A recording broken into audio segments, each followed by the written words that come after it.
Cheating? No sir, इस पर तो गायत्री मंत्र लिखा हुआ है। अरे हाँ, हम तुम लोगों को सुधारने की लाख कोशिश कर रहे हैं, तो भी नहीं सुधार सर सकते। नहीं, सर ऐसा मत करो। तुम जंगली हो, तुम्हारा धर्म जंगली है, और तुम में से भी किसी के पास अगर कोई ऐसी चीज हो तो जल्दी से इस डब्बे में डाल दो। जल्दी जल्दी करो। यस, मुझे आपकी सोच बहुत अच्छी लगी। थैंक्स।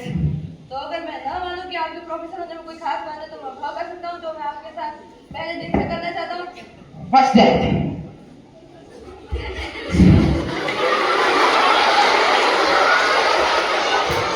ना कोई पकड़ पाया उसे, वह बड़ा गुंडा भी था। एक फूल कभी तो बाल नहीं गिरता है, जब हमें पास बाल नहीं मिलता। मिल तो जाता है जिंदगी में हजार, पर सुभाष चंद्र बोस जैसा सितारा नहीं मिलता। आइए समझते हैं कि पूरी दास्तान। आजादी की बात हो और नेताजी सुभाष चंद्र बोस का जिक्र ना हो, ऐसा तो हो नहीं रहा। सुभाष चंद्र बोस एक इंसान का नाम नहीं, बल्कि एक नाम है उस वीर का जिनकी रगों में केवल देशभक्ति का खून बहता है। तो आज हम नवीं आपके छात्र सुभाष चंद्र बोस के जन्म दिवस पर उन्होंने किस तरह आजाद हिंद फौज का गठन किया था, इस विषय में एक लघु नाटक प्रस्तुत करने जा रहे हैं, जिसका प्रियदर्शनी द्वारा निर्देश किया गया है। 22 जून सन 1940।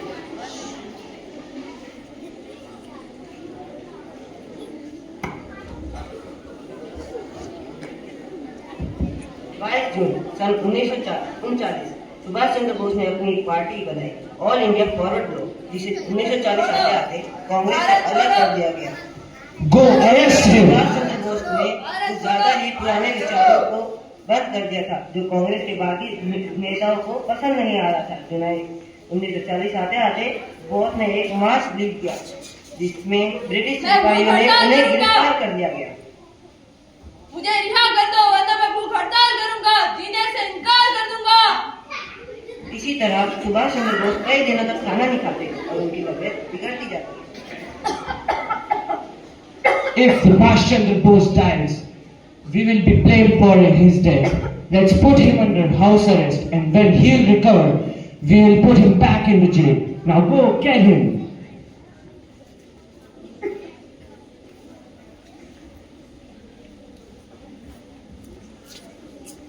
अब इनका प्लान था जर्मन जाना।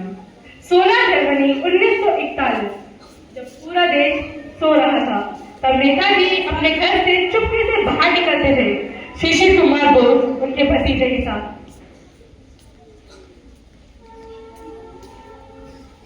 अब उन्होंने अपना भेष बदल दिया था और बन गए थे मोहम्मद ज़ियाउद्दीन।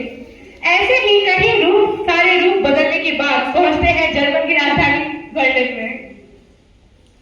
अब मेरे पास 3 मकसद है। भारत में निर्वासित सरकार की स्थापना करना, अपनी आवाज लोगों तक पहुंचाना और सेना स्थापित करना जिसमें इंडियंस हो।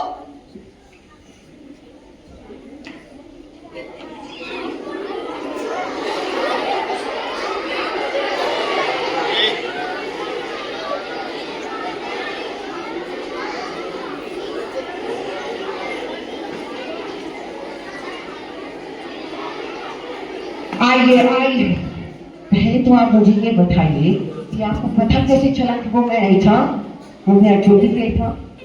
बस इधर बैठाइए। नकली हिटलर को हमेशा अपनी इमेज की परवाह होती है, जबकि असली को नहीं।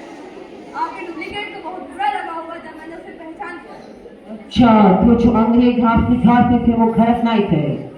पहले ये बताइए कि ब्रिटिश एम्पायर को उठाने के लिए आप क्या करना चाहते हैं? मैं सेना और योद्धाओं की मदद से ब्रिटिश एम्पायर को हराना चाहता हूँ। वो सेना लाएंगे कहाँ से आप? नहीं, आपके पास जो इंडियन प्रिजनर ऑफ वॉर है वो मुझे दे दीजिए और मैं अपनी सेना खड़ी कर दूंगा। आप उनको भारत कैसे लेके जाएंगे? रूस के मार्ग से। आपको ऐसा क्यों लगता है कि रूस ऐसा करेगा? पहले तो उसने भी ऐसा किया नहीं। क्योंकि पहले कभी उसने ऐसा सोचा ही नहीं था। अच्छा, the same to be a fuel. आपको पता है फ्यूल को हिंदी में क्या कहते हैं? हाँ, मुझे पता है।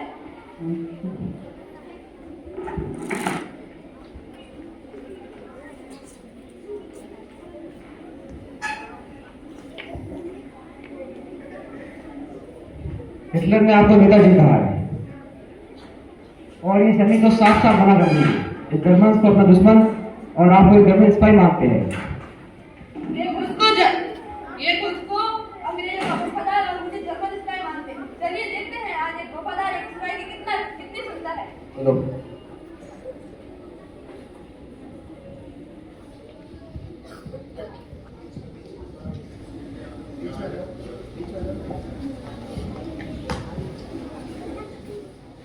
जाइए, बोल दीजिए हिटलर को हम नहीं टूटेंगे, हम में से कोई गद्दारी नहीं करेगा।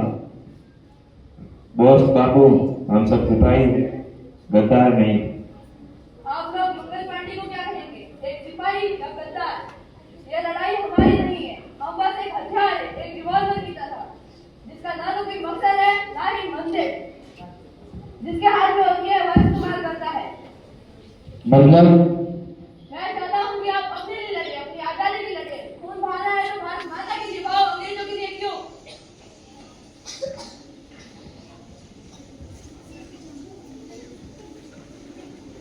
मुझे लगता है जर्मन से मुझे ज्यादा मदद नहीं मिल पाएगी, क्योंकि वो भारत से बहुत दूर है। मुझे जापान जाना होगा।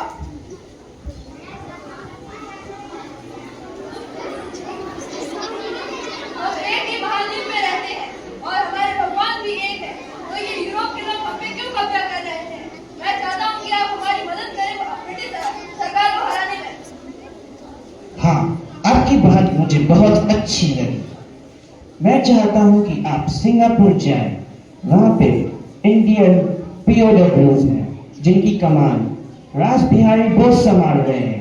मैं चाहता हूँ कि आप उनकी कमान संभालें।